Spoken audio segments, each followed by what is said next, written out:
Okay, everyone, welcome to our Public Council briefing today for the 13th of August. First up, we have Andy Spanton here, the Environmental Team Leader, to talk to us about Te Waihora Lake Ellesmere, give us a wee bit of an update. And Andy, I note that we were going to have Dan Meehan here, but ironically, he's got some challenges with opening the lake, so can't be here. So, Andy, happy to hand over to you whenever you're ready. Oh, sorry, I'll just say we've got apologies from Councillor Very today as well. So. Kia ora koutou. Good morning, councillors, Mayor Lydia and Steve.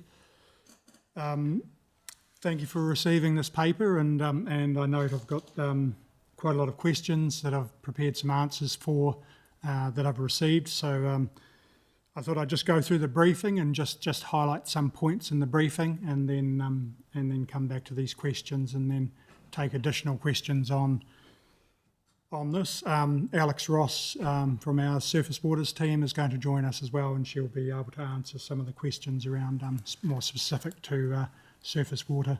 Okay. Yeah, come up with enough. Come and join us, Alex.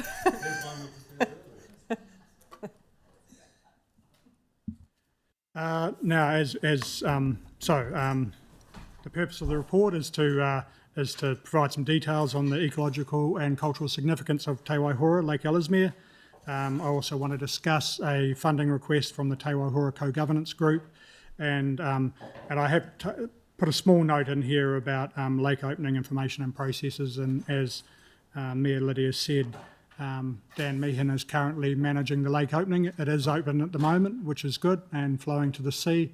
There is possibly some southerlies arriving this weekend that may hinder that, but anyway, Dan's very much hands-on. I have booked him in, or we have him booked in to do the presentation to you on the 23rd of September, and I think I saw him present this report to Te Committee, the drainage committees, last year, and it's a fantastic presentation that provides a lot of information around the lake opening, and demystifies a few things as well. So I think that'd be really good to get here into this space. So as you'll all be aware, the Te Waihora has fantastic ecological, cultural, recreation and economic values. As part of that, Council has received a funding request from the Te Waihora Co-Governance Group for funding projects and ranges around the lake, for work around the lake, and that will be considered through the next upcoming LTP process. And we've set out the amount as 990,000 requested over 3 years, and that also includes the same request going out to Environment Canterbury and Christchurch City Council, with Department of Conservation potentially hosting and managing the costs of the weed strike force, or the rangers. And then just reinforcing that any proposed funding commitment by Council will be picked up through the upcoming LTP process, and further discussions can be done then, potentially with a submission from the co-governance group as well, coming in and talking to the proposal. And I guess it's also important to highlight that there are uncertainties, especially regarding the Head Start program and local government reforms, and so we'll just have to work with that going forward as well. And sitting in the strategy team and sitting with Kath on that I'm very sort of aware. I'll be aware of how that moves forward. Now, just back to the lake and its significance. It's one of the most significant native bird habitats in New Zealand, or not just native birds, due to its size, its positioning, its significant size for a lagoon. It's got some incredible ecology and some incredible bird species there, and also noting, for instance, the kautuku, the bittern, which there's less than 1,000 in New Zealand, and so the population at Te Waihora is a significant portion of that. So as we know that Ngāi Tahu and Ngāti Moimoi Waitaha have had association with the lake for 40 generations, so it's an incredibly important taonga. And I think, there's 6 different runanga traditionally have access rights to the lake for Mahanga Kai, and I think I'm not aware of a single geographical feature around the South Island that would have had 6 different runanga having access rights. So I think that highlights the significance of the lake to Ngāi Tahu traditionally. As we're all aware, the lake faces high challenges, ecological challenges. It's very polluted. It's been wetland margins have been invaded by weeds and that sort of thing. So we fully acknowledge the challenges that the lake faces, but also that there's been a huge number of efforts in its restoration to date. So, noting the return of the bed of Te Waihora to the iwi, to the Ngāi Tahu Claims Settlement Act in 1998 was a really significant moment. And then also the writing of the Te Waihora Joint Management Plan with the Department of Conservation, and also the Whakaroa Te Waihora Co-Governance Agreement and arrangement since 2012 have also been significant events and programs of work. And then since 2012, the Whakaroa Te Waihora Partnership, which includes Ngāi Tahu, Environment Canterbury Council, Christchurch City Council and Department of Conservation, and landowners and our community have delivered a series of projects and works around the lake that's included the planting of over 350,000 native plants, restoration projects at Waikikawai. A lot of you will be aware of the Ahiriri wetland restoration project on the bike trail out towards Motukarara. And then also a lot of work within water quality and catchment management work and community education with Te Ara Kakariki and Kids Discovery Plant Out, and working with our schools as well. So it's been, the Whakaroa Te Waihora has been a big program of work that's contributed significantly to the lake. Now, just getting back to the funding request from the co-governance group. So as we mentioned, they're seeking $330,000 per year, each from Selwyn District Council, Christchurch District Council and Environment Canterbury. And the main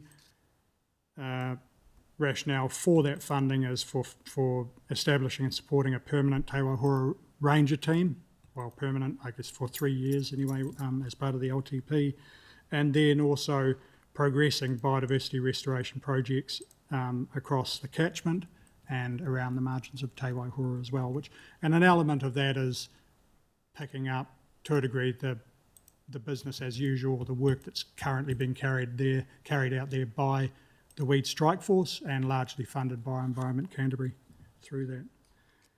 And I guess one point about the proposal for the rangers is that we're definitely lacking a community engagement and education aspect out at the lake. And if our community are going out to visit it and they want to understand, they want people to meet them and talk to them about it, or also dealing with behaviours that we don't want to see out there as well, we're lacking that ability to do that. So I think that's where the rangers would arguably pick up some of that work. And again, it's noted that we will need to discuss this funding proposal further through the LTP process, and also taking into account associated funding discussions at CCC and ECAN in that regard. And I have been and had a couple of good conversations with with a fellow staff or with a staffer at CCC to understand what their processes are in terms of how they're presenting this to their council as well, which is similar to us, but just to get some steers on how that's going for them. Just down to the lake opening processes. So as you're all aware, the lake has no natural outlet to the sea.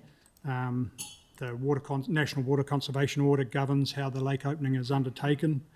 Decisions are made by Environment Canterbury and Ngāi Tahu, and then Alex leads the input from council and also some of the community members around the decisions about when to open and why to open. So it's a pretty robust process. So when an opening is decided upon, it's been well discussed and thought out. And the lake opening activities, they coincide or they operate within a complex environment, statutory, cultural, environmental, and a collaborative environment as well. So it's complex arrangement and complex decisions, and also there's a big financial component to that as well. And Dan Meehan will highlight that when he does his presentation.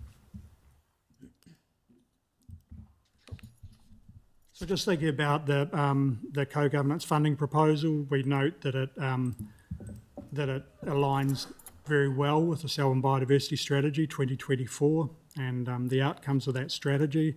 It's noted that that funding requests need to sit in our new rates environment, so including rates caps. So we fully acknowledge that, and the co-governance group will be aware of that. If funding was to be agreed to, then there would need to be clear expectations around annual work programs, delivery milestones, reporting, partner contributions and review points and that sort of thing. So we'd need to develop a really robust process around that. Thanks, Andy. I know there's lots of councillor questions, and it might actually be, like we've all read the paper, might be a good opportunity for councillors to ask questions of this. And I think just noting this is, I guess, really for awareness, we received this request, and I think it's quite pertinent that you're all aware of the ask, but this is a long-term plan consideration through activity management planning. And Andy, I had some questions to lead off with, and I really want to know, because I know that we already do a lot of work, what are we already contributing to Te Waihora, through biodiversity, through your time, through surface water, and strategic partnership funding, and anything else that I might have missed in that space, because I know we're already doing a lot. Grants. Yeah. Okay, so I guess an answer to that, that council's involvement in the management of the lake and its catchments is growing, and I think from if we look back 30 years ago to where we are now, that our involvement is considerably more than what it once was, where maybe it was at that time it was much more around the drainage functions perhaps, and not a lot of focus on biodiversity. So I guess, an answer to that, yes, the Tarere Kautuku project is a significant project as part in the Te Waihora catchments.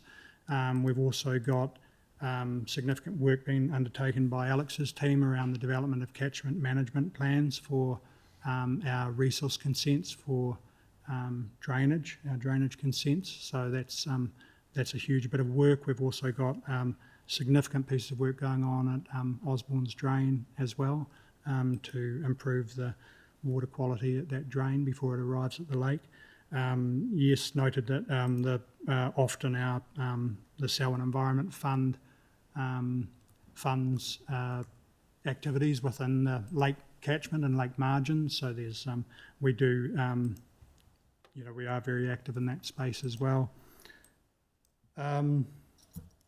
In terms of putting a dollar figure on it, we can. That's something Alex and I can work on and come back to council on that and give some clarity around that. I guess we need to acknowledge that there's a BAU component to it, and then there's with the catchment management plans that's it's like a hurdle or a big piece of work that's been done now relative to our consents that we were putting in place. I think through the consideration of this, I think it would be very helpful for us to get that detailed breakdown of where and how, if this was going to be considered, is there a portion of the SNEF fund that would go towards this for the biodiversity aspect, and then that would cover all of that work, or what would this look like? And because I guess you talk about the broader responsibility or input that we're having, and all of that actually compounds into support for the lake too. So I think for us it's around getting the good understanding of what we're already funding, where the funding could potentially come from, as well. Because for a lot of us, rates capping is sitting front of mind for us, and how do we deliver all of the things that our community wants us to deliver with limited funds. So I think that would be good to get a good understanding of that. Thank you. We've got questions from councillors, and first up is Elizabeth. Hi, I'm just wanting to know if this particular working group has had meetings and is working alongside, so rather than an isolated direction, but alongside already existing groups like the E-Plugs, the Lake Settlers, ESAI, that sort of thing. So the co-governance group over the last few years has largely been inactive.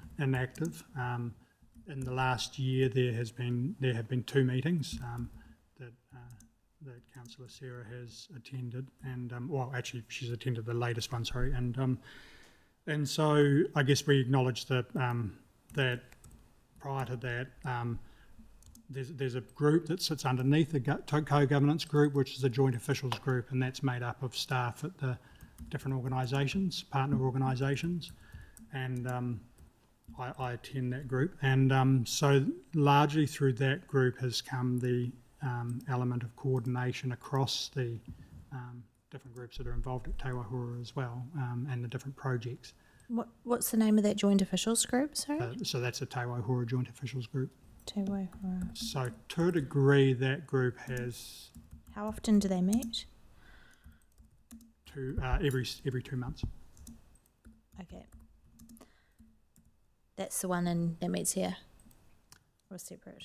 We meet online, Online, okay. usually every 2 months. So local land owners are present in this, and so those local E-Plugs and the Lake Settlers would be fully aware of this direction, this paper?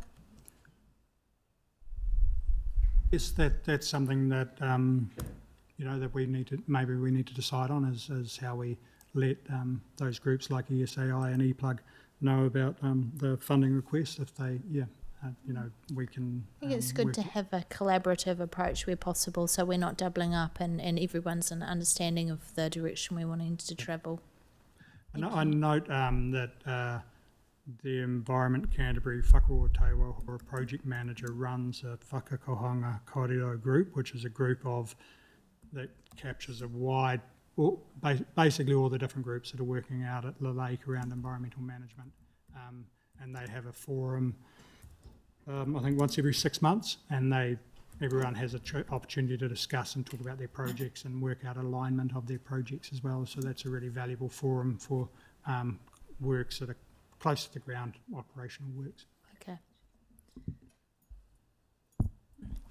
I just want to mention that we have actually reached out to ECAN and the Whakaora Te Waihora project manager to set up a collaboration.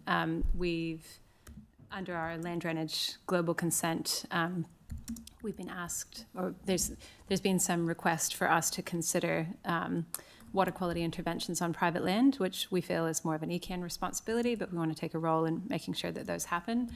So we've reached out to them to just talk about the scope of the project and see what funding they have available and to see if it's something that they could push through their channels. We've got that meeting scheduled for a couple of weeks' time just for that initial discussion. Nothing's locked in yet, but yeah, we're pretty keen to collaborate. Brilliant, thank you. Sarah. Thanks, Andy and Alex, for coming today. I guess I'd quite like to understand a bit more about the co-governance aspiration here, because I know, I've heard stories of old, and certainly the Ellesmere Boating Club, Lake Ellesmere Boating Club that sits down in the reserve space there, has got some great photos of the days when there was water skiing happening across the lake and people had to stop their boats and pull the weed out from the prop so that they could carry on water skiing over the lake. Huge amounts of sailing, and obviously it was safe for swimming, etc. So in terms of like a big, hairy, audacious goal for, Te Waihora co-governance, what's the restoration aim and objective here? What would we love to see? We have committed to some vision statements under our catchment management plan approach. That was done by my predecessor. So I could drag those up. That might take me a minute, but yeah. Yep. Okay, I'll drag them up. And I'll just talk Yep. about that. Well, I think ultimately seeing improvements in water quality is the key thing. I think that in terms of the challenges facing the lake, it's we can manage the weeds around the margin, and significant effort has been made on that. But I think it's the changes that we might be able to make to improve the water quality in the lake would be the most significant change we could make over time. How bad is it? It's pretty bad. It's the water quality is very poor. It's not dead. It's at times in the past it's been it had been mentioned as being dead. It's not dead. It contains some significant fish species and bird species and that sort of thing. But it is a considerable challenge. It's a very shallow lake, and it's received a lot of sediment and nutrients in the past, and those nutrients are largely contained within the lake now. So and then because it's very shallow, the wind effects of the lake. The wind effects stir the sediment up constantly, so it's not clear. It's very brackish, and that affects in lake species. And as you mentioned, there used to be significant macrophyte beds around the margins of the lake that were finally destroyed in the Waihinei storm, and they played a large part in dampening down the water, the effects of the wind, and actually making the lake a lot more. Better quality, the water better quality and that sort of thing. But as you say, the stories of recreation, use and access at the lake were amazing, especially around Timberyard Point, and hearing how much our community used to enjoy, and to a degree still do enjoy activities there. I think the other thing being, Sarah, is the, there's been significant investment to date, including of public monies, largely by Environment Canterbury, around the lake and around its the management of the wetland margins around the lake, and it would be important not to see that investment go backwards. I think it's really important, a key point to make. I ought to also note that that at the moment we are working with other members of the Joint Officials Group. We are looking at options for significant external investment into the lake. So, that's, and we're looking at, where there might be international funding available, for instance, and biodiversity projects, biodiversity credits, that sort of thing. So we're doing a lot of work in the background to try and understand what other funding might be available on a wider, bigger level. Cool. I think, Alex, have you got your statements up? Do you want to talk to those, or if you're still finding them, we can... Yeah, I can just do a really quick paraphrase because it's a bit of a mouthful, but the important thing to know is that we, as a council, partnered with Te Tamotu Runanga, the Land Drainage Committee chairs, Ngāi Tahu, DOC, Fish and Game, the Lake Settlers Group, Eastern Plains Land Users Group, ECAN, and over the course of a couple of years developed these catchment management plans. There were a lot of public workshops while these were getting developed. And what we committed to was a vision for essentially adaptive management of our land drainage network. And in the catchment management plans, they've identified 4 key value baskets. And the general driver is that we are committing to improving lake water quality while also supporting our drainage network to continue providing a drainage function. And there's some quite specific goals in there about how we want the lake to be able to be used in the future as a result of our investment in water quality improvements. So I can send this around for a wee read, but it's a pretty lofty vision that would require a lot of investment, and it is a public commitment that was made by previous councils. Yeah, hopefully that helps. bit of a high level. I think if we can compile that as part of this would be great. Thank you, Alex. Next up, we've got Tracy. Thanks, Andy. I noticed about the education and sort of focusing on school children, and I wonder if actually the problem isn't adults. I just remember 12 or 18 months ago reading an advertisement for a new subdivision in Lincoln called Earlsbrook, and they were talking about how you could swim in the nearby lake. It was going to be so fantastic. I believe a few people contacted them and put them right on that. So that just makes me think that perhaps it's not the children that we need to educate, but some adults further down the train. Thank you, Lydia. That covered mine about how else do we contribute. One of my questions, Andy, is what happens if we say no?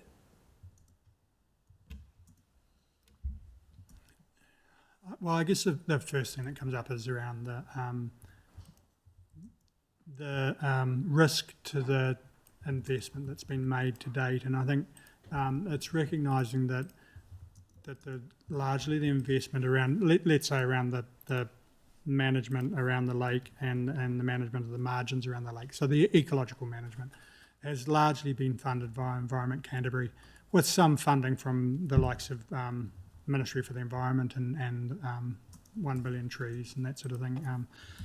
So I guess if we say no, then it's possible that some of that work could come to an end, and then potentially some of those areas could go backwards over time.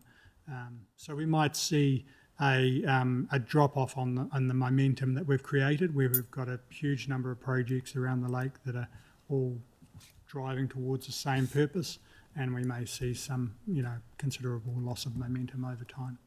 Okay, so just to be clear, so although they, if I've understood correctly, although the co-governance group hasn't been particularly active in the last 2 years, this is not a new idea. This would be replacing something that was funded from somewhere else, i.e. central government, that it's backfilling, it's not creating something new. Largely, yes, and I guess it's securing funding for works that we believe needs to happen. But I think there's also there would also be some allowance in there for picking up and identifying new projects that could be really important in the future as well. So I think there's while there's a BAU element to it, I think there's definitely room to also have some adaptive management and pick up some new projects too. I guess the other thing is that I'm interested that we're looking at a 3-year funding proposal when ECAN goes in 2028. So I'm just wondering if maybe it's a 2-year funding proposal with a view to working out what's happening to ECAN, that may be a shift that helps there. I'm also interested, and I don't know if you can answer this and if this is a question too far, Andy, but I'm interested in how all the programs and the projects and the work that's being done at Te Waihora, Lake Ellesmere itself, if and in what ways that may be, and hamstringing's not a fair word, but it's the word I'm going to use, how that may be hamstringing council potentially dealing with drainage and stormwater flow issues that are being created up the line. Because while I support the idea that we need to help regenerate this lake, if we approve projects or long 3-year funding or something that may in itself create a barrier to something that may be being done elsewhere, that we just need to be aware of that. I can have a go at that one if that's all right. Andy and I have both been exposed to projects, channel planting in particular, that didn't go that well, and that was pretty counterproductive, where we actually had in the past contributed to channel planting, and then that planting had to be partially removed because of flooding impacts. So neither of us want to see that happen again. None of us want to see that happen again. We are looking for channel planting options where we have existing bank slumping issues to solve, where landowners want it, where it makes sense in terms of the hydraulic capacity of the drains and where it's not going to cause the same kind of problem again. So we're pretty mindful of learning from the past and making sure that we don't repeat that exercise. But we think it can be quite an important tool and actually compatible with our drainage goals in some cases too. And we're being pretty mindful about picking water quality interventions that also match with drainage objectives. And there's some classic examples where we need to improve the hydraulic cross-sections of some of our drains. We can look at creating two-stage channels, so actually increasing the channel capacity and then planting the banks to stabilize them. That ticks both goals in my view. So, yeah. Thank you. I was just going to add anecdotally, I was just mentioning Galax earlier on, when we went out and looked at this particular waterway where we have had to remove some carracks, I asked the landowner when the waterway had last been cleaned, and it was 7 years ago, and that used to be done on an annual basis. So I think that suggested that whilst there needed to be some changes in where the plants were, that ultimately the goals had been achieved there, where we actually have less digger activity in the creek, and we also have less cost associated as well. So. Thank you. Denise? Hi, I'd be interested, I don't know if you haven't got it in there, about the previous council's commitments. So I'd like to know more about what we have committed to in the past, because obviously we're a new council and I don't know if we really know what we've done. It's great Lydia mentioned about what we already fund. Can there be some more statistics around all of the types of funding that are going into the lake from ECAN and Ngāi Tahu? Would be interesting to know how much money is going in. And also, the last thing would be, do we have any stats? It all seems a little bit vague to me. I'd like some real sort of hard stats on where the water quality has been at, how it's been improved by the money that's been put in there, and obviously a level that we're at now, so that we can see if we do commit to this, where the improvement is going to come from. Thanks. Yeah, thank you. That's a great suggestion. We can put those numbers together. Yep. And I just want to point out we were intending to have a separate briefing session just about the catchment management plans at some point in a lot more detail. Yep. Cool. Thank you. Sophie? Yeah. Hey, team. And I guess part of the trouble here is that the tap hasn't been shut off yet. So we're talking about trying to improve the water quality and reduce the weeds and everything else. But the trouble is the poor water is still coming into the lake, and the weed seeds and the roots and everything are still growing, because there's, without an awful lot of change that doesn't fit the scope of this briefing, the problem still exists. We're just trying to keep it from becoming worse and worse.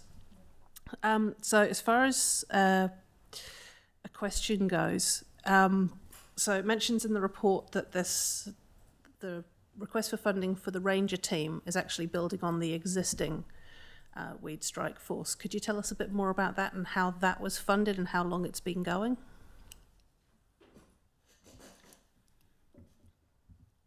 So over time, as with Yars Lagoon, Tariri Kautuku, and the margins of the lake, significant wetlands on a regional level, especially the lake margins, and over time they've been invaded by willows, especially. Some other weeds, but mostly willows. And those willows create a canopy where no light gets through, and all the vegetation underneath dies, and therefore you have a lot less habitat available. Around 2012, principally Environment Canterbury started putting in funding towards the management of the weeds through the use of contractors, and that had a level of success, but I think it was decided that it would be a better approach to go with employing a team permanently, and that they would be housed at the Department of Conservation, and that they would carry out that work. And that has now been done over the last 7 years by the Weed Strike Force, and I think it's seen as a very successful program. I think arguably potentially it's a model program that could be used elsewhere in the region, and I think they've retained staff throughout the work. They've had some incredible gains with controlling willows, to the extent that they've worked right around the lake margin, especially on the western edge, and now they're really focusing on the willows at Harts Creek. So they've sort of largely mopped up and done the work elsewhere, and some work at Tariri Kautuku as well, and now they're working at Harts Creek. So I think it is certainly seen as a very good. They've done a lot of good work, and it's been cost effective, because when you're employing staff that are coming from sitting at the Department of Conservation, it doesn't involve profit or paying executives in the North Island or something like that. So I think it's been a very successful program. So it was mostly funded by ECAN. Was it Yes. them and Doc? Was there some Kaimaihui That's Job right. for Nature work there as well? Yep. So the base funding for the weed control has been provided by Environment Canterbury. Department of Conservation's contribution is vehicles, machinery, and also office and administration and all that sort of thing. And then on top of that, when there's been funding that especially came through the COVID period, with, for instance, the Freshwater Improvement Fund. So from the Ministry for the Environment, then they also received significant funding for carrying out native planting projects, largely on public conservation land around the lake, and Yards Flat at the bottom of Wolf's Road as a key piece of work. It's quite visible. Okay, but those sources of funding have dried up. Is that why the councils are now being asked to contribute or is it an increase in service? I guess yes, some of that funding would pick up some of the work that was funded externally beyond ECAN.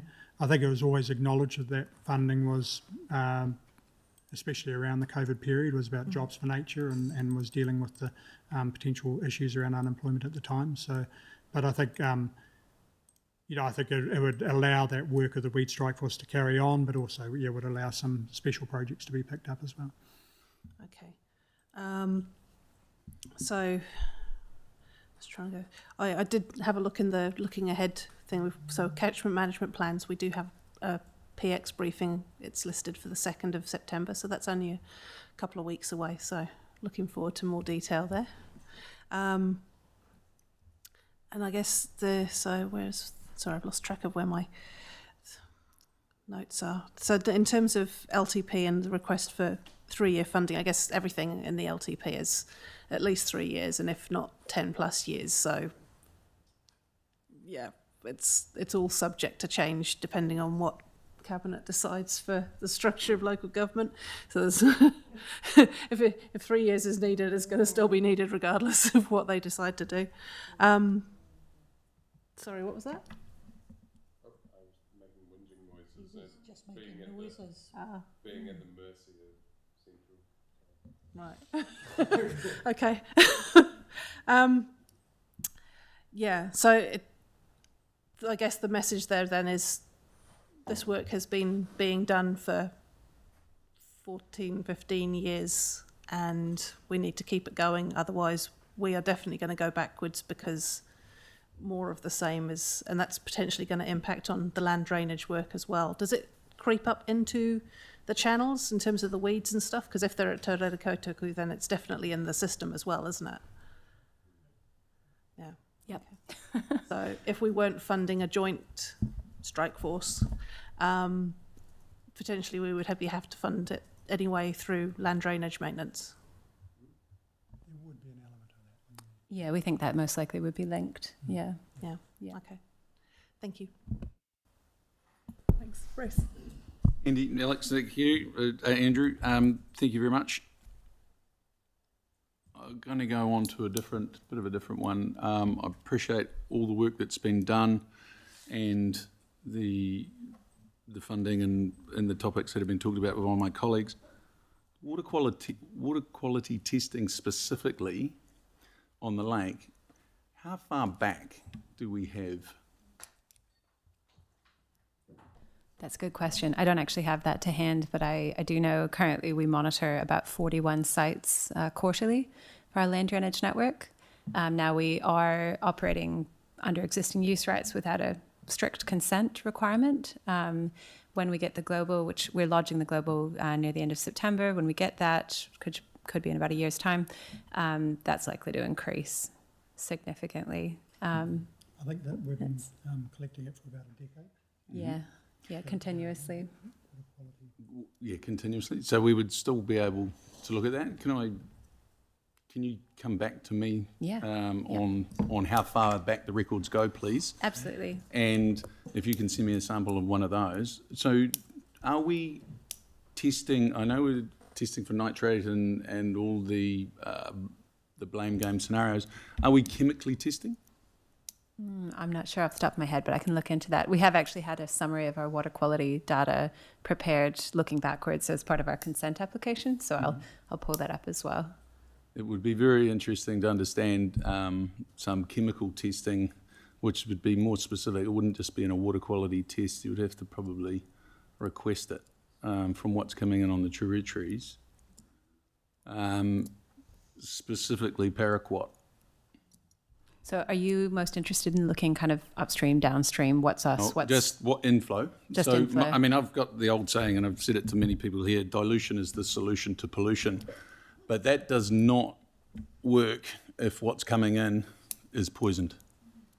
And I look at the quality of the lake, and I did a little bit of research, and it died off, as you said, at the time of the Wahine, and I heard your reasons, and I would like to understand a little bit more history there, if I can, with the water quality treatment and then what is still residual to today potentially. So just put that out there. I wonder, Alex, if you've got some of that information, whether that's wrapped into that catchment briefing, so that actually all of that information can be wrapped up into a briefing paper for us, so that we can get that ahead of time, have a good read of it, and then that would be fantastic. Absolutely. Because I 100% support this. This is one of the largest, the top 7 estuaries in the world. So it's on our back doors. It's in our backyard, and I fully support it. But the investment that's going in, is it in the right place? And I would be good to investigate some of what I just asked. Thanks, Alex. Oh, sorry, Aaron. Thanks. There's another group of people doing sort of related work, I guess, in the Banks Peninsula Conservation Trust, and they work on pest-free Banks Peninsula. Do you guys, or do the Lake Trust people who are putting this idea forward, are they talking to them? Are they working together? Yes, Denise Ford, who's our Senior Biodiversity Advisor, she sits on the working group that is around, working on the pest-free Banks Peninsula, and then with the Conservation Trust, we do have quite a lot of engagement with them especially around where we interact on the Port Hills, the southern Port Hills. But I guess also noting that quite a lot of their work is carried out on the wider peninsula outside of the district. But yeah, we're definitely there are some good linkages, and we also see the the considerable body of work that they've undertaken around on the peninsula and also involved in Kaiteriti. Yeah, I know they're doing a lot of work on Kaiteriti. It seems that to put a good case for this, it would be nice to have them tied in and sort of supportive, if you like, because they've got obviously staff, but they've also got a lot of community connections and can get support in behind it. So a bit more joined up proposal would be positive, I guess. Thanks. Sam. Hi, team. Just curious, what's our current cost recovery method for this? Cost recovery for what? Well, where would this funding actually be coming from? Because I think that's- understand that there's two entities there that are actually generating revenue from Lake Ellesmere, and that's fine. But what would be our method of revenue of generation for that funding? I think this would be paid for from rates.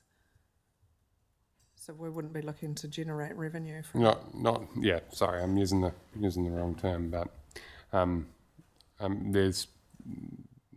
I gather Ngāi Tahu and ECAN have a rating base that would be through their consents for use of the lake, which would offset the contribution towards the weed mitigation. I completely agree about if we don't do it at the lake, then we're going to be doing it anyway coming into the lake. But I was just curious of what the modelling of where that funding would come from. If it's from rates, it's from rates, or And I think it's part of that wider package or information that I guess we need through activity management plan building is actually what are we already doing, what are we already funding towards this, and actually is it a lift and shift of some of that stuff into the specific fund, or is it a continuation and on top of? Is what I think the clarity is needed. Yeah, for agreed. this. Yeah. Yeah, don't want to pay for the bun twice. Back to Denise. Yeah, I think probably this leads on from that. Through the annual plan, I think we put 330,000 to Yars Lagoon. That's obviously separate, but the same sort of work to this. So there's two elements to the Yars Lagoon work, and so as we have, so we've just completed stage one of the ecological restoration of the lagoon, which has largely been the killing of the willows there, and then that's been largely funded by the Ministry for the Environment Freshwater Improvement Fund. It's also included some planting, some rebattering of drains, and also predator control. We're now into stage two of the project, which is largely going to be funded. Well, it's going to look at maintaining those ecological gains, but the next phase is largely aimed at providing recreation access for our community into the lagoon and enabling access in there so that people can walk and cycle and enjoy the space. So that's a similar activity to what this funding is for Te Waiora? It is very similar, and I think there's alignment there that could be explored in the future. Yes. Okay. Similar, different location. yeah. And Sophie. Sorry to come back again. I was trying to figure out from some of the comments that have been going around that there's the whole thing around how much it costs, and then there's the part around who pays for it. And it was just reflecting on the fact that there's the lake Te Waihora, like the improvement of the water quality and the ecological values and everything. That isn't just about human use of the lake. Some of it is simply because it is that internationally recognised water body, and it's never going to be easy to directly link where the problem started to who pays for fixing it and how long for, because let's face it, this has taken over 100 years to get to this point. It's going to take a very long time. As Alex mentioned around the aspirations and the vision for the catchment management plan, like this isn't a one and done. This is everybody for a very long time, but probably forever if we want to continue doing anything that doesn't involve regenerating bush across the entire Canterbury Plains. Yeah, there isn't a question in there. It's just like this is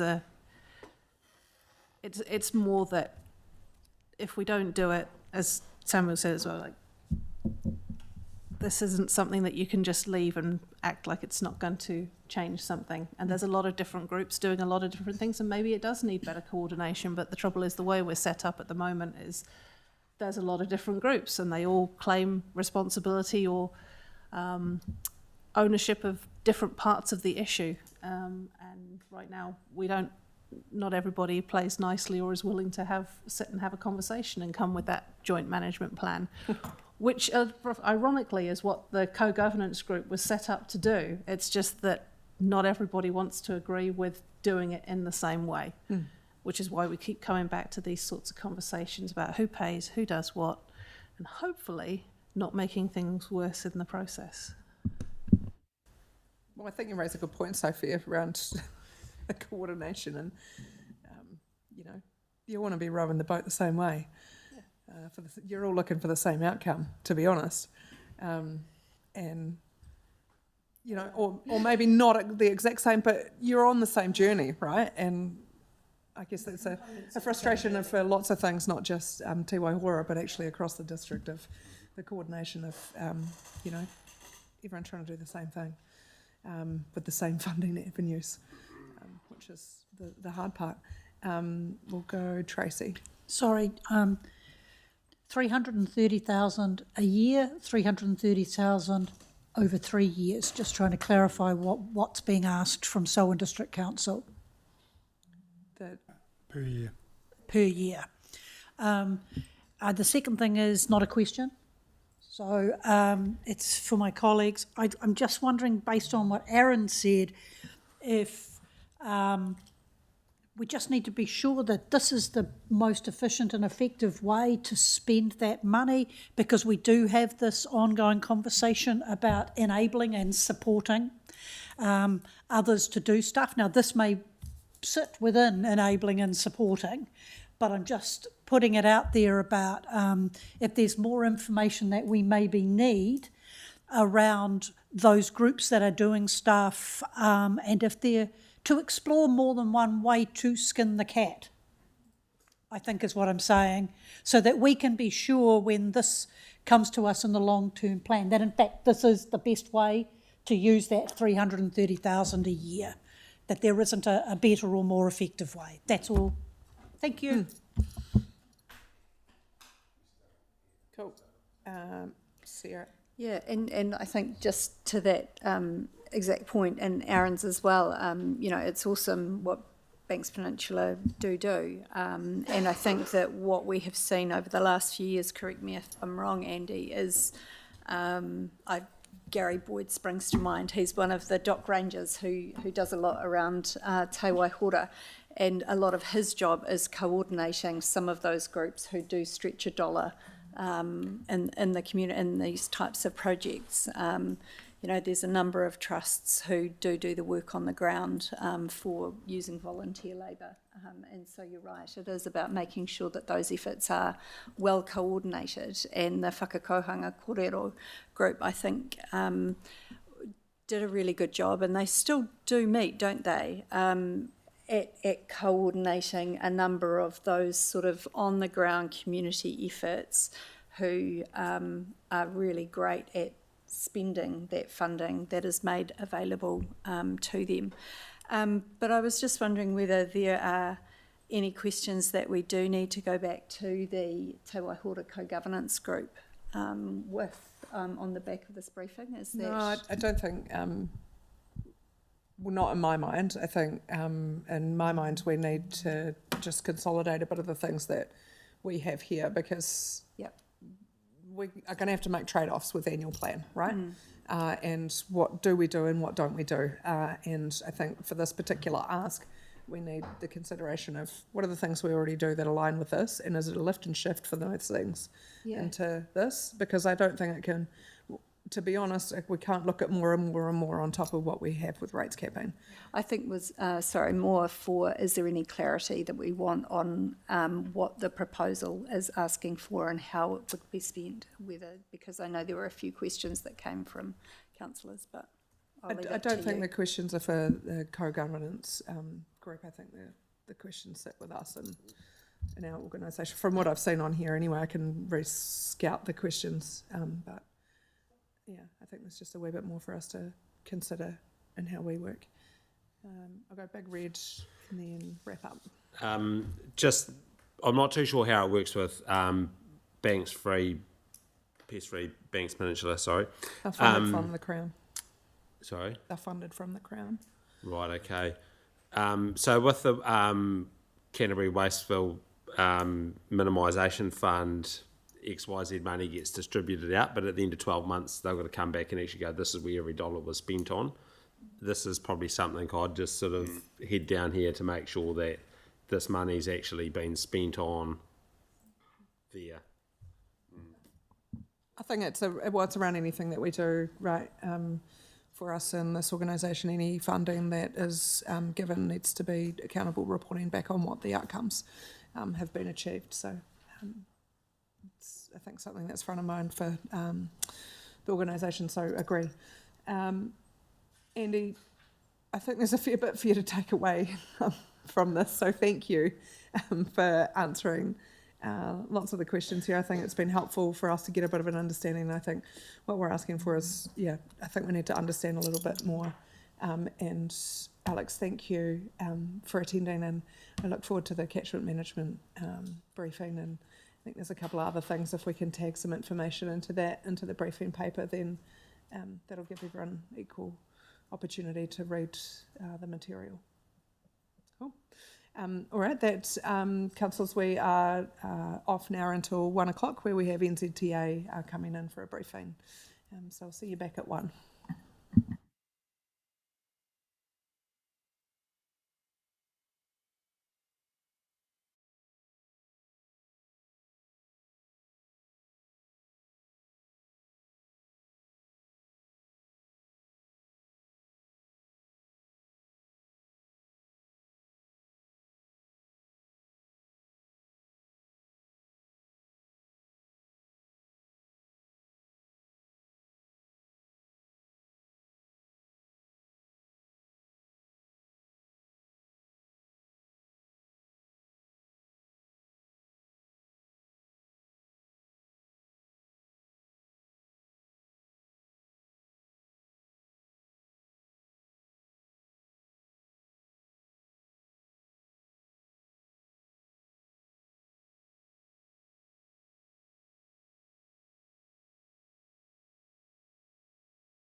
NZTA on the flyover project. Thank you, James, for joining us. It's exciting to see some movement across the road. I got a fright when I walked out. Last night, and the trees were gone, and it's you can direct line of sight. Keen for you to run us through. Happy to hand over to you. I know you've got some of your team here, so I'll let you introduce them. Thanks very much. Good to see you all. Good to be here again. With me today, I've got immediately to my left Sean Walsh, who's our regional manager for infrastructure delivery, and sitting in the cheap seats from us is Karen, our comms on the project, and Jeff, who's the project manager. You by all means come through me, but all questions ultimately really get answered by Jeff and Karen. That's just the way this works. And look, I expect you all know what's going on because you can probably see it, to be fair. But that said, we'll run through a presentation today anyway. Before I got on with the project, I did want to touch on speed because it's an issue you're in touch with me regularly about. And I just thought I'd be very clear on where we stand on speed. So, as you know, we undertook some targeted engagement under the speed limit rule on about 5 sections of State Highway, 2 of which are intersection speed zones, ISZs, which have been approved. So you will likely see those signs go in coming months. Is about as good as I can say. It's entirely subject to the sort of operational cadence of the contractor and the available funding, but they've been approved. So you will see intersection speed zones go in for the intersection at Norwood and the intersection at Waddington. And in terms of the targeted speed limit reviews for the townships, both here around Duns Crossing Road, Sheffield and Kirwee, we should not be very far away. We submitted those some months ago, as I know you know, to our regulatory function. I don't control that function. It is entirely statutorily independent. We are simply waiting for notification from them to be published that we've met the conditions under the rule, at which point everyone will know. I'll certainly let you know. And then it will be a matter of implementing them, presuming that they are approved. I have, unfortunately, no update to give you today, but I wanted to be very clear on that. Moving on to the main topic today. Again, look, I do apologise because I feel like a lot of today I will be telling you what you already know because you can see it with your own eyes. Nonetheless, it's important, I guess, that we've been here to say it. As you know, the Rolleston Access Improvements Project is a road of regional significance project. It is funded from Crown funding, which means its funding is protected from other calls on it within our program, but it also means it is entirely contained and constrained within that project.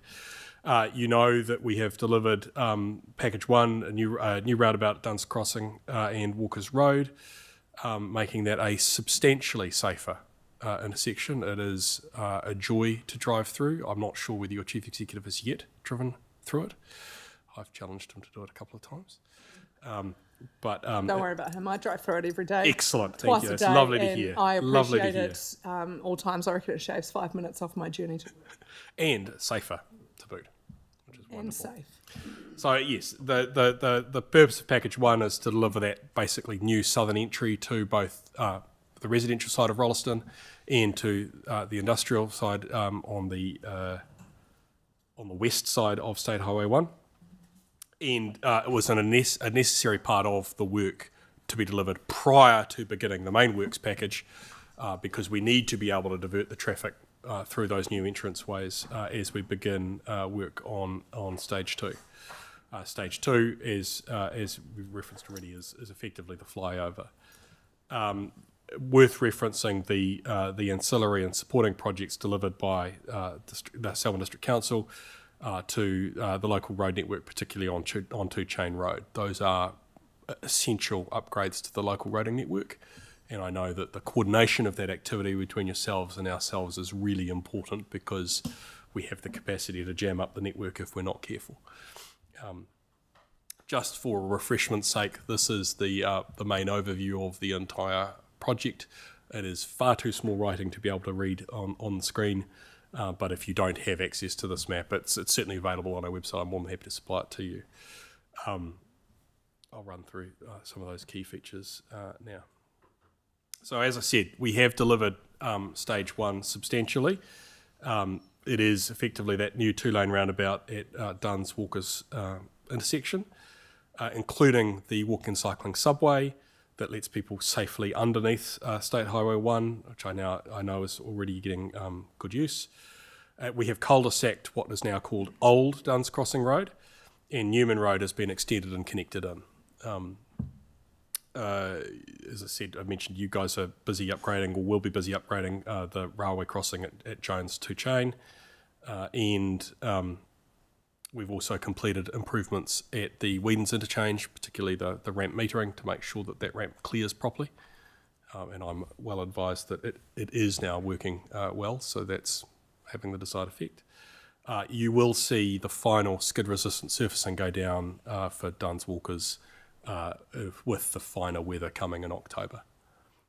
So what you see now isn't the final surface. And you will also see artwork and other cultural elements installed later this year to completely finish that package. Stage 2, the main works is really the bridge and all its ancillary rerouting of traffic. So it effectively, as you know, connects the residential side of Rolleston with iZone without the need for coming straight through State Highway 1, and enables us to completely tidy up that indirection. So Rolleston Drive South, Brookside Road, Tennyson Street all become left in, left out. That gets rid of those extremely dangerous right-hand turns onto State Highway 1. It does mean that traffic, which is used to using those sorts of movements, are going to have to find different ways to get around, but that is a minor inconvenience compared to the significant transport upgrades that come with the package. The introduction of the southbound service lane will enable commuters, residents of Rolleston, to access the businesses that currently line State Highway 1 without impacting the flow of State Highway 1 traffic and without engaging in anything dangerous in relation to that traffic. It will enable us to remove the signals here at Hoskins and Rolleston Drive North to improve traffic flow, and you'll get a free left-hand turn from Hoskins onto State Highway 1 to allow that to continue. Looking substantially less busy in this photo than it does today, you will have noticed that we've already started establishing the site.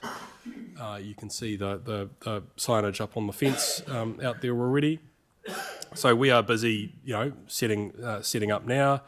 I'm told now is exactly the time to be clearing trees to stop birds from roosting and nesting, so that we can maintain our Wildlife Act obligations. So we do have clear plans in place to deal with lizards, fish and birds, or lions and tigers and bears. You'll see that we'll move on to demolish the RV centre very shortly, because that is obviously the landing point for the flyover on the western side. And you'll see that we're undertaking, or you may not see that we're undertaking early works in terms of location of water services and other ancillary works and things like involving Kiwi Rail in particular in terms of site access. Drainage, utility, street lighting, retaining walls and safety barriers will all be constructed along the southbound motorway lanes to support future road improvements and motorway widening, hence the clearance by Tree Tech out there today of a lot of that bush ahead of roosting, so that we've got clean access to the side of the road. And you will see, hopefully, hear, feel, but certainly see bridge construction starting in early October with piling and foundation works while road improvements progress on Jones Road and the new alignment for Kidman Street. And I guess the bit that everyone wants to know is the last bullet point, which is the milestones. So the slide uses the word will, I'll use the word should. The bridge should be open in December 2027, with full project completed a year after. I know from here that can feel like quite a long way away. I promise you now, in the full force of the project, it'll go like a snap. you'll have a new bridge across State Highway 1 in no time. So in terms of construction impact, because there's no escaping the fact that we're trying to do this over a live state highway in a very busy town, it will absolutely impact how people get around. But we will have staged traffic management plans for the duration of the entire project. We need to keep the state highway operating, and then we need to keep the town moving. There have been obviously some changes in temporary parking use. The use of where the site office is now by Synlait has come to an end. I understand there's a different relationship, a different arrangement has been found to accommodate Synlait, and thank you for that. Obviously, we can't escape the need to be where we need to be, but I look out there at the moment, it looks as though parking has been reinstated on a significant proportion of the remainder of the site, and it seems to be well used. Obviously, there will need to be changes to buses and bus stops in particular. Those relocations will occur as and when needed. We do try to keep the impact on neighbours and surrounding properties to a minimum. It's not that they won't occur, but we'll continue to monitor them as closely as we can, and you're always welcome to flag with us, when you get the inevitable questions and comments. We and our contractor are pretty hot on getting on top of things, but it is the nature of a project like this, particularly I suspect it when we're dealing the early parts of the bridging, that people will wonder what on earth's going on and want to manage impact. But as I say, we are committed to dealing with it.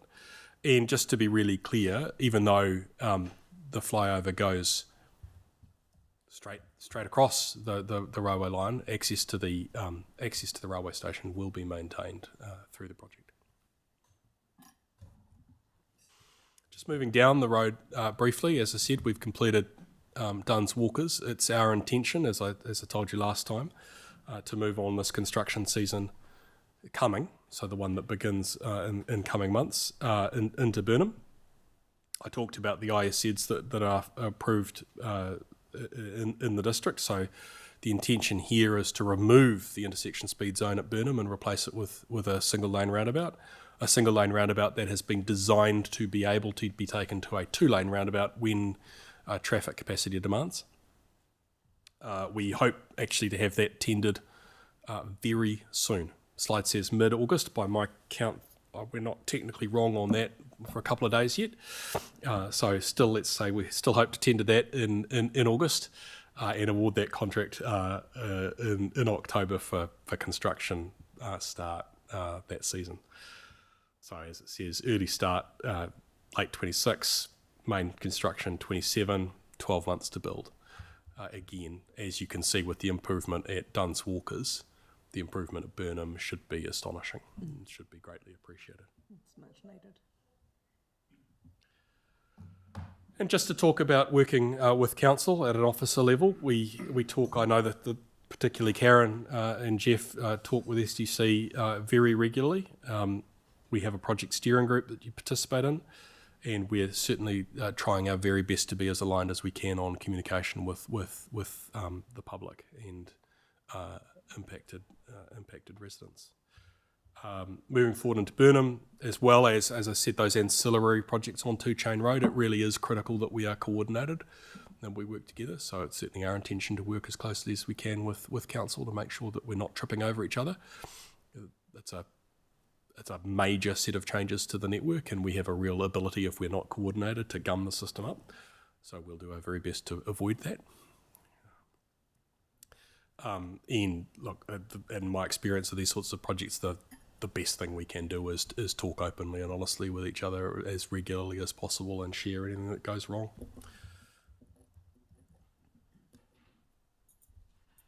And in that spirit, you should be signed up if you're not. There's the possibility of being signed up to regular updates across as many channels as you care to join, to keep yourselves and any interested stakeholders informed on the project.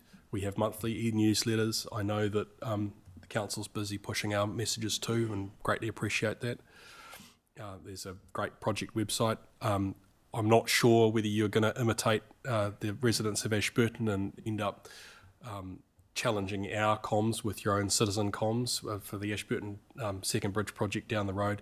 We have daily updates from citizen journalists telling everyone what's gone on. It beats our comms to the punch almost every day, but hey, it's great. It's it's widely subscribed to, and look, it's unavoidable for a project like this that people will be able to see what's going on. We can't hide it. We have no intention to.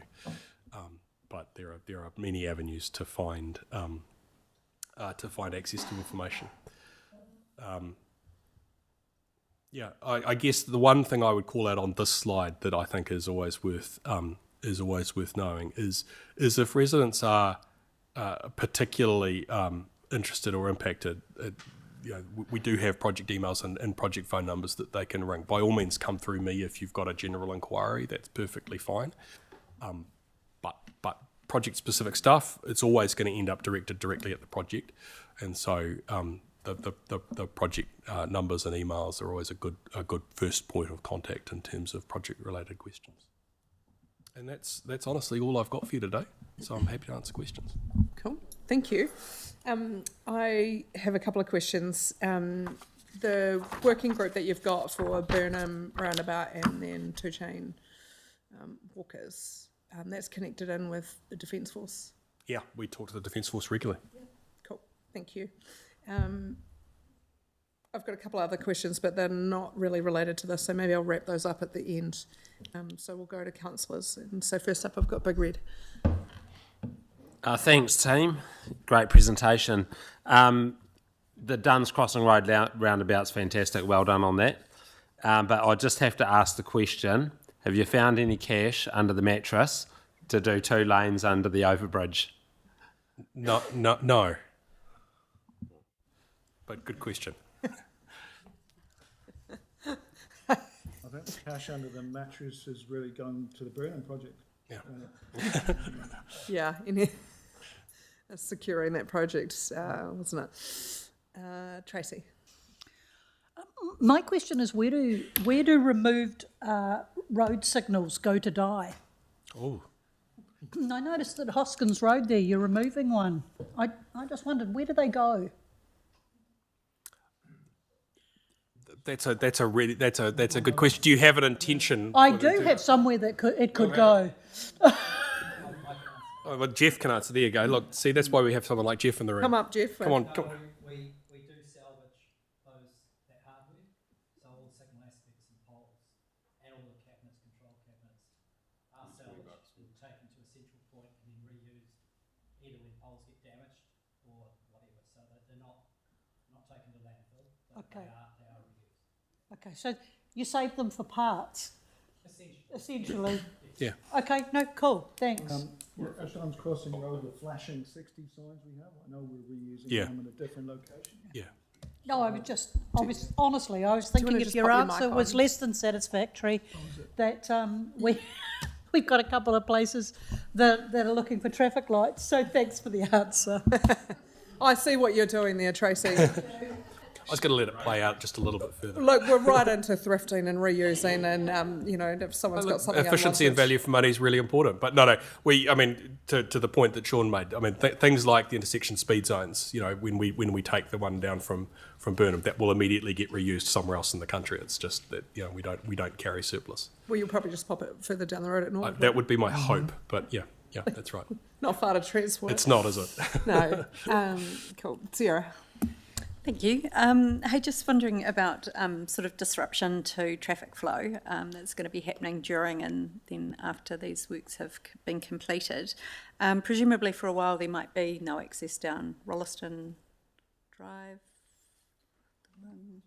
Yeah, come on, Jeff. I know this is actually a traffic question for you. Yeah. Yeah, thank you.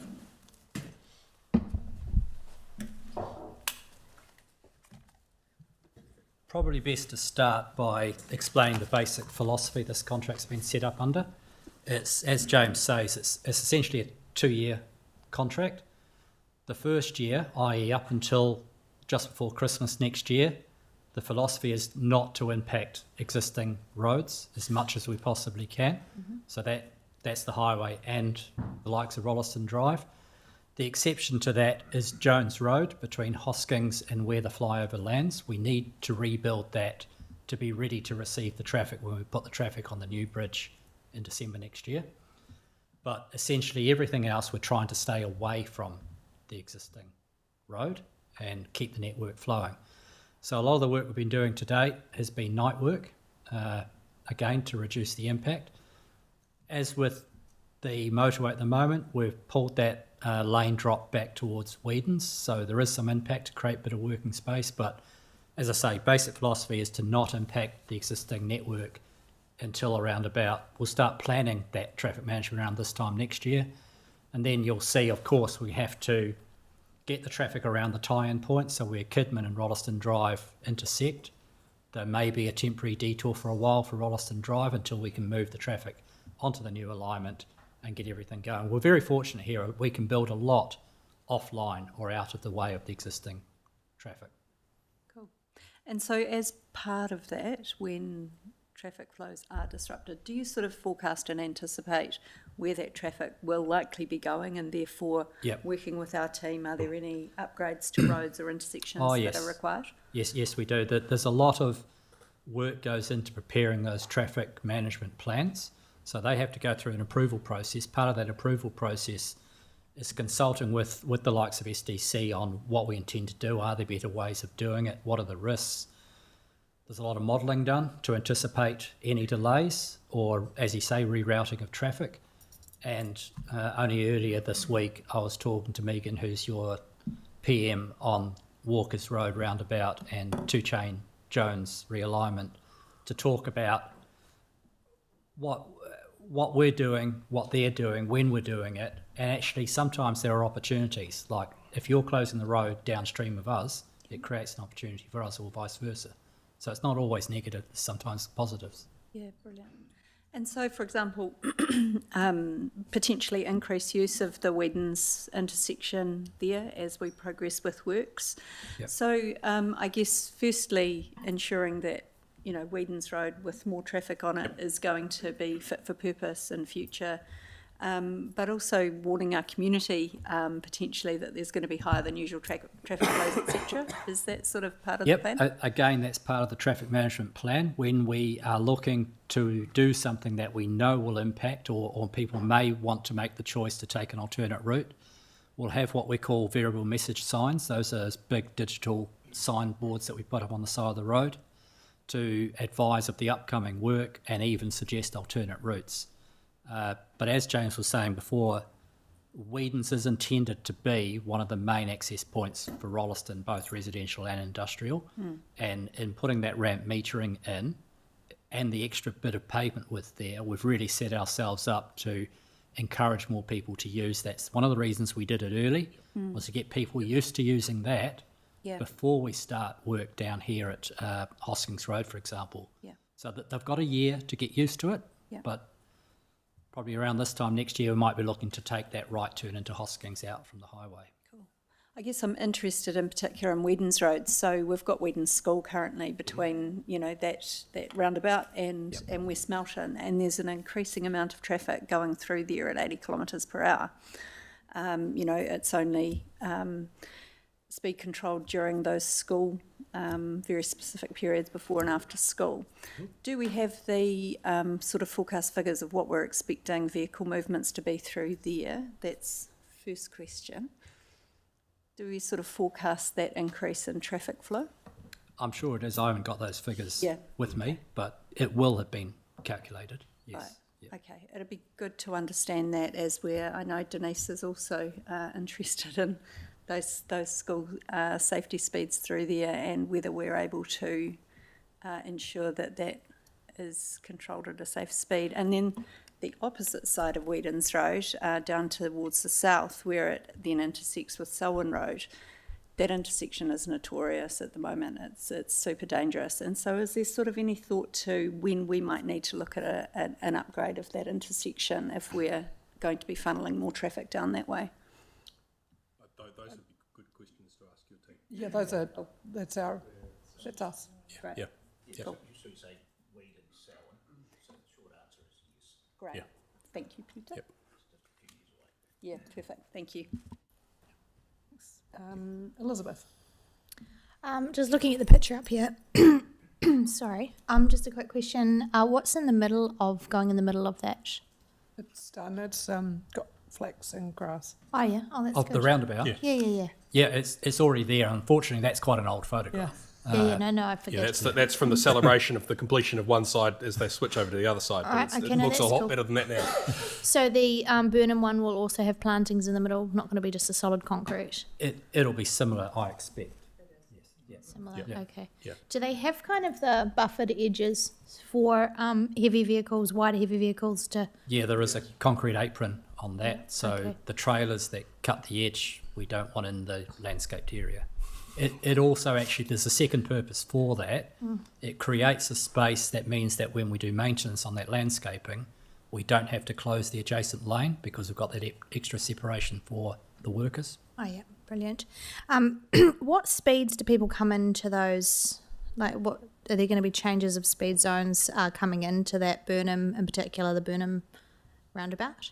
Or they're just travelling as per normal? I don't believe so. They should be travelling as per normal. We should be designing it for They're designed for 80k. they're designed for 80k. Yeah. Yep. I'm just wondering how much opportunity there is if everyone's travelling through at 80k for the side roads to be able to get in and amalgamate in there in that high peak traffic times. Yeah. So that comes down to a function of volume of traffic. Again, a key question about when you upgrade it to 2 lanes versus 1 lane, and the appropriateness of roundabouts there as opposed to moving to different sorts of interchanges, and that they should work fine for now, but it's always something that we'll have to monitor on State Highway 1 in terms of balance. Like A bit more on that, James. I mean, currently we've got over 20,000 vehicles a day on State Highway 1 through Rolleston. Yeah. But as we get down there, we're rapidly going down to only about 13,000. And so that the roundabout's designed to cope with that. But as we said, it's a future-proof design so that when eventually that traffic increases, we'll be able to put a second lane on it. Is that difference between the first and the second lane coming down to budget, or it is really vehicle movements? Currently, it's coming down to fit for purpose. Yeah. Value for money within the budget. Yep. Yeah. So we wouldn't build something earlier than it was needed because frankly we need that money elsewhere. Which is the safer of the two in general use, a single or a double lane? Is there not much difference in crash stats? Or the capacity. It comes down to the capacity. When you've got the volume of traffic you need a double lane for, the double lane is safer. It is safer? Yeah. Okay. Oh, no, that's I mean, cool. generally, if you take Walkers, for example, in Duns Crossing, it also means that you change the use of the approach lane slightly as well. Rather than having a dedicated left, you may end up with a left straight through as well. And on a last note, you're talking about having the big electronic billboards to tell you where to take the problem is, I can't speak for the rest of my female counterparts here, but for myself, I don't remember road names. So I need it to say, turn left at the yellow letterbox, 3 houses up, not take Harmon's Road. Hang on a minute here. I think you've opened a whole can of worms there. Unfortunately, don't have to answer that. Be careful. I just say, accepting that people get messages and receive messages and information in many different ways. That's why we need to deliver those messages in multiple different formats. Well done. James, you should have been a politician. or a public servant. Even more diplomatic. Yeah. Sophie. That's good relationship management there. I've got a much simpler question just around the timing of when the left-in, left-outs go in for Rolleston Drive and also Brookside, that sort of, those ones? Because there's a median to go in as well, eh? Yes, the central median that currently stops at the end of the motorway, essentially at Hoskins Road, gets extended through to the Z station, pretty much, and that work will happen in the second half of the project. So it'll be as it is now for another year or so. Doesn't mean we won't be doing some of the curbing and the work around Brookside, Tennyson earlier, where we can off-road. But those right turns really probably will not be restricted until later in the contract. Cool. And you've reminded me, just picking up on an earlier comment about the dual lanes, part of this job is to bring the 2 lanes from Whedon's right through to the new bridge. So the 2 lanes drop back to 1 just south of the new bridge. And After that's we've when there's split the off side lane as well. Yes, that's after we've split exactly. off the slip lane. Yep. Yeah. Yep. With room under the bridge for the extension. Yep. On the Christchurch bound side. Yep. And around, sorry, back on the left in, left outs, so Rolleston Drive South, is that the second half of the project as well? Yes, that'll be later in the project. It's the kind of little job that if we get delays on another part of the job, we might jump to that. Fair enough. Just to keep people working. So there's no guarantees, but in our program as it stands, that's later in the program. Nice. And a question on behalf of my son, who is at school just across the way there. As kids are allowed just to, plaster their faces to the fence, or is there any chance to for kids to, if teachers actually wanted to visit? No.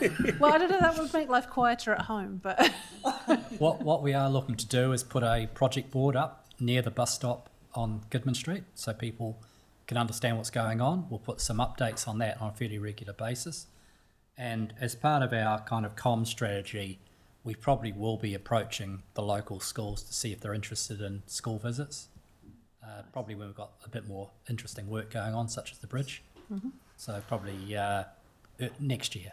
Fair enough. Look to do that. No shortage of interesting heavy machinery to talk about. I was going to say, like the trucks, Yeah. the noise. Yeah. Ooh, yes. Thank you. We've done that before when we were doing Duns, so we had a visit with the school and Yeah. took a couple of the groups of classes out to site, let them climb on trucks and diggers and all that kind of thing. So we'll look to do a similar thing with the contractor. Is it just limited to school kids, or? It's amazing But I'm how you can sure- stretch that definition, councillor. I'm sure that we can organise a site visit.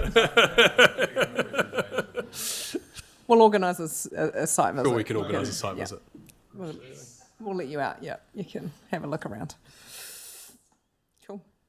All right. There's some other questions on what we've got. James, I've got a couple of things, and one of them is how are we getting on with getting driver testing in Rolleston?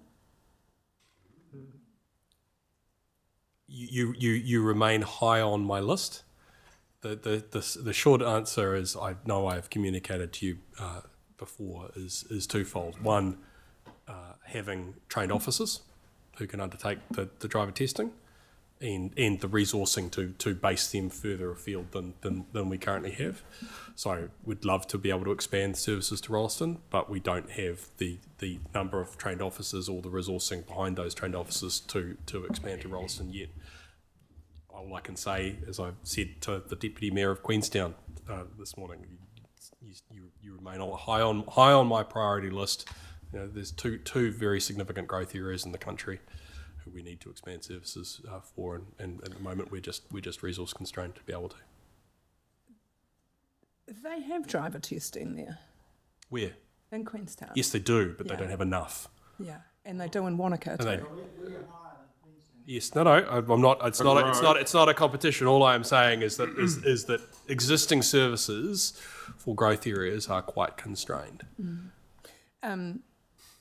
Because something, I guess, and I just want to clear something up because it was raised with me that something about a franchise and someone holds a franchise for the delivery of driver services here, but I was a little bit confused. That has about not been raised with me as a barrier to why we would not. Okay. Thank you. And this probably lands a little bit on what Big Red said, and it would be remiss for me not to ask you this. We had our end of year draft financials, and we're a little bit low on co-funding for some of the projects. You got a surplus too? Sorry, what? Have you got a surplus? I mean, we're just at a deficit of $7.6 million in our co-funding. I was just wondering if we can make that up anywhere. Not from us, I'm afraid. No, look, as I know, you will have read in the media plenty. Yeah. Transport funding is deeply constrained.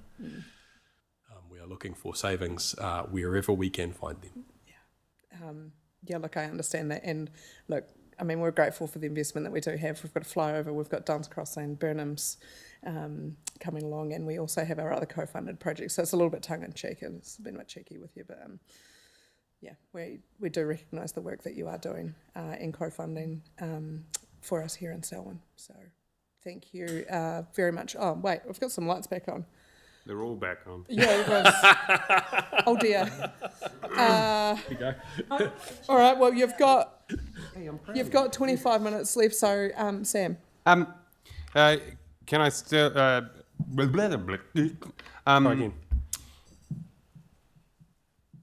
I still haven't heard you reach out about me driving your car from West Mountain to Darfield on State Highway 73 yet, as we discussed last time.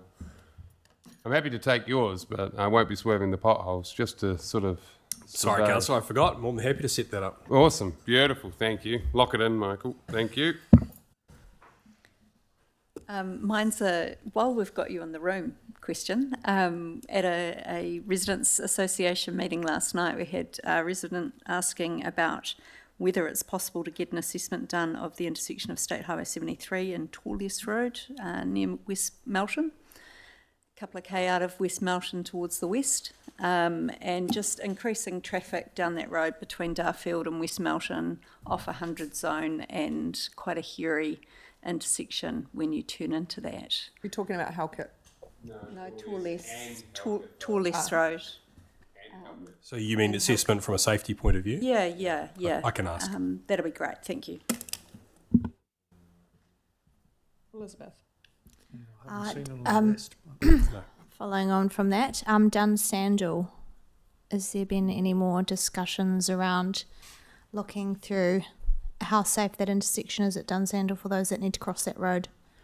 None since we last talked, Councillor. Okay. I'm happy to keep it on the list and keep pushing, but yeah, no, I've genuinely heard no noise since we last engaged on it. Yep, sure. Is there anything that the public could do to, if they've got ideas and they want to progress the conversation?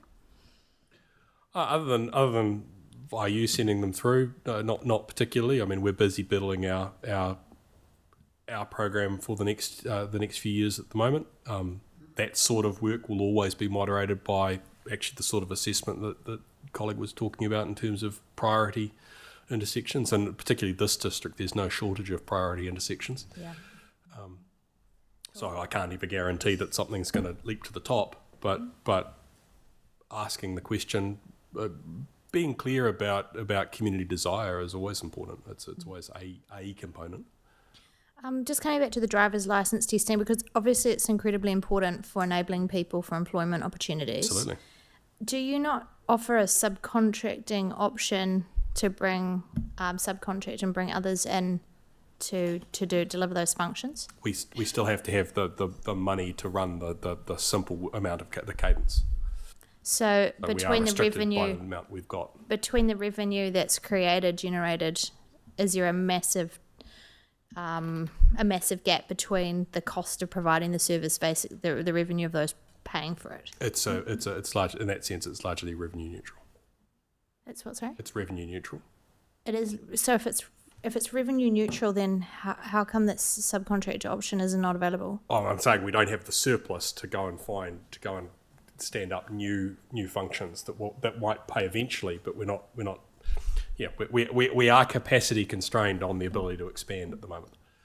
I will continue to advocate for growth for Rolleston, and it's we're not saying Rolleston isn't important. We just need to be able to have enough officers to maintain the existing functions and existing centres. Are you able to identify what the restrictions are? Are you talking about a building? I'm happy to come back. I'm happy to come back by way of the mayor in terms of what the current restrictions are. That would be great. Thank you. Thank you, James. Oh, hi, James. This touches on, I think Sarah mentioned it, and some others on State Highway 73. I emailed you on the 23rd of April just about the section from West Melton out to Sandy Knowles Road, so I might include some of those intersections as well. And the reply I got said that the request has been for the speed limit reduction has been put on a register for future consideration. So it will be considered part of a future program development, including the planning of the 2027 to 30 NLTP. So that means it won't even be on a list until next year. So if we're talking about speed reduction as opposed to other interventions, Yeah, just a simple speed reduction. Just it was a community-led request. So there is very little simple about speed reductions under the current rule. Well, I got that from the email. so we have, as I started the presentation, we have undertaken basically 2 rounds of substantial community consultation this year for reductions of speed limits across the state highway, across the country.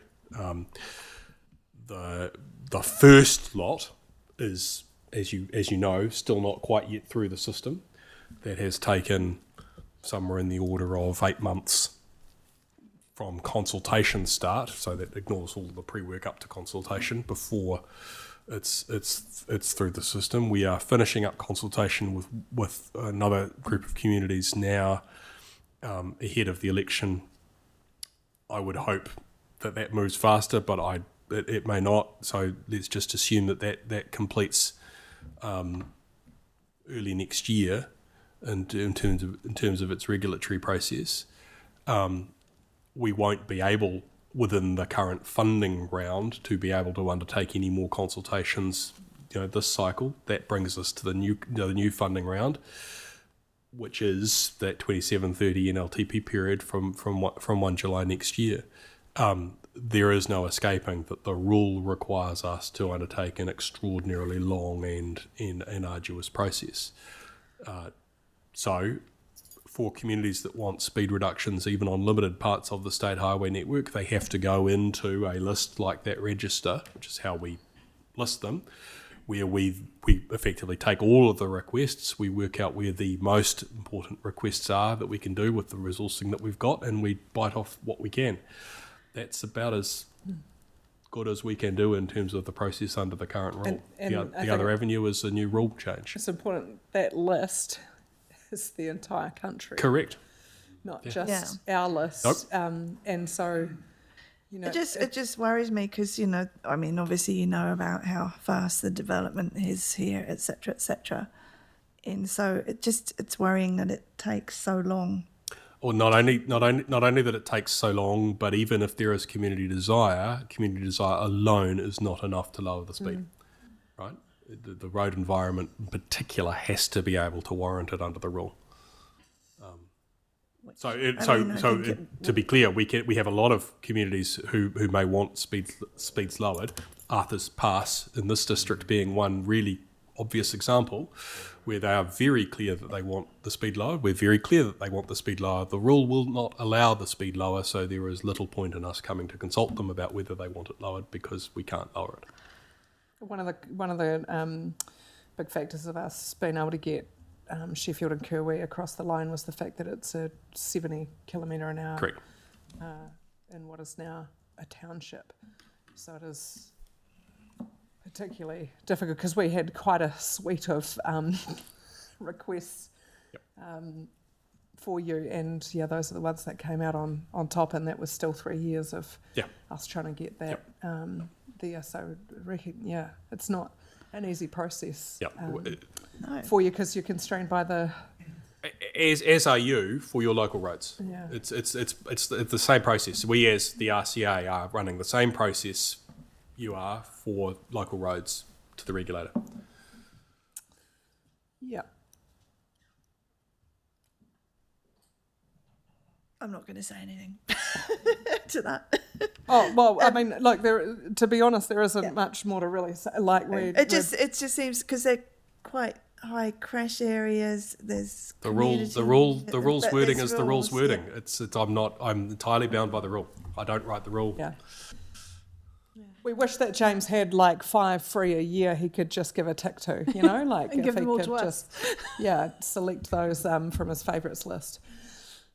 Sophie.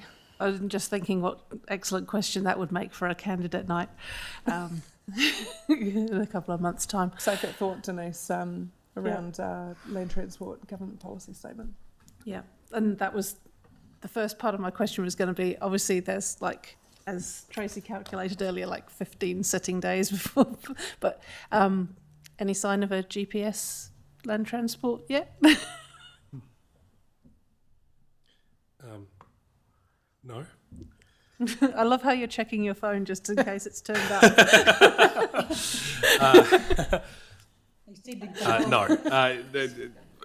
I believe the minister's recent statements are that he would like to have a GPS issued sooner rather than later, but that there may not be one before the election. Yeah, that's fair enough. If there is one, that would be useful. It would provide guidance. That, to be clear, that said, even if there is one issued, the results of the election will ultimately colour what the finalised GPS says, so there would be movement one way or the other regardless. So Yeah, no, that's totally fair enough. The other question was kind of feeding into the discussion around speed limits and intersection safety and stuff, and I know that you probably can't really have any control over any of this, to be honest, but it's around enforcement of bad driving, because when we've got our intersections that are known to be dangerous quite a lot of the time, driver error is actually what is at fault and not driving to the conditions and that sort of stuff. And I just wondering if there'd ever been any conversations around actually like more enforcement. I know that's the police end, but in terms of follow-up where an investigation has shown, for instance, driver error, the penalty system in New Zealand is pretty poor, to be honest, in terms of holding people to account for the consequences of that bad driving. again, I mean, penalties rest with the minister. Ministers in the past have made noises about wanting to change the penalties regime in New Zealand, but the minister at the moment has said, there are higher priorities, not that it's not important, but that there are higher order priorities in terms of system reform to undertake first. But as you note, enforcement is a New Zealand Police activity. We fund them to do it, but it is an activity that they need to undertake. Fair enough. Yep. I think I've just found my own question for a candidate night. Thank you. Thanks, Sophie. All right, I think we'll let you off the hook now.